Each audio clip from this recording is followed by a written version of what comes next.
When you make pancakes, something inevitable happens every single time. No matter how many times you've made pancakes or how good you are at making pancakes, the first pancake will always suck. It's a throwaway. And I'm sure there's some cool chemical reason why it primes the pan or does something like that, but it's a great metaphor for starting something new, especially in the creative process. Whether you're learning a new skill or starting to make videos or writing songs or cooking or whatever it may be, your first project is going to suck.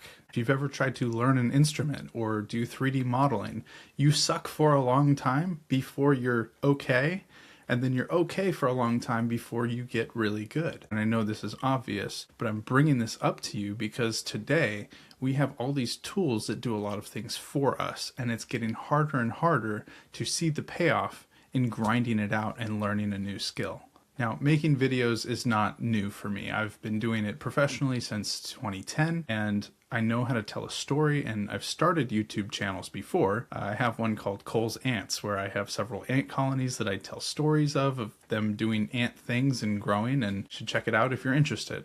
I love creating. It's in my DNA. It's part of my family and who we are is to make things. I have ideas about what this can turn into, but really it comes down to the spirit of creating, the spirit of sharing your experiences. It can be demotivating to put a lot of work into something where there's not a lot of payoff. And I find encouragement from the Tibetan monks that do the sand mandalas, and they spend days and days carefully placing sand into these beautiful works of art, and no pictures are allowed. I can't show you any pictures. Only people that go in person can see them. After a few days, they blow it all away.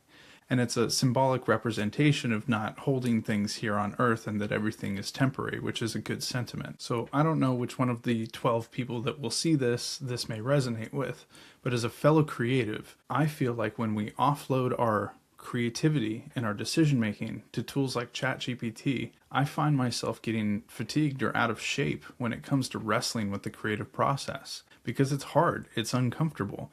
The creative process has been the bane of existence for artists for millennia. We hate it, and yet we have to do it. We have to create, we have to be artistic, and yet we are trapped by ourselves. If you are a creative, you know what I'm talking about. Monetization or engagement can be a good motivator or good benchmarks or goals to set for yourself. In this case, starting a YouTube channel. But one thing that I've learned through the projects that I have taken on is that you have to convince yourself to fall in love with the process of trying simply because you want to do it. Not because anyone will see it, not because you'll get anything from it, but because you love creating. And oftentimes just that first step of getting the pancake mix out, getting the water out, and making your first pancake. There are endeavors that I haven't started yet because frankly, I'm afraid to. New tools, new processes, things that I don't know and I'm not good at are hard to get started on. Maybe this resonates with you, maybe it doesn't. But if you needed a little motivation to get something started, that thing that you've been wanting to do, maybe take this as a sign that it's time to start making pancakes. Understanding that your first one is not going to be good. And if you're with me on that, maybe let's go on a little journey together. Thank you for eating my first pancake.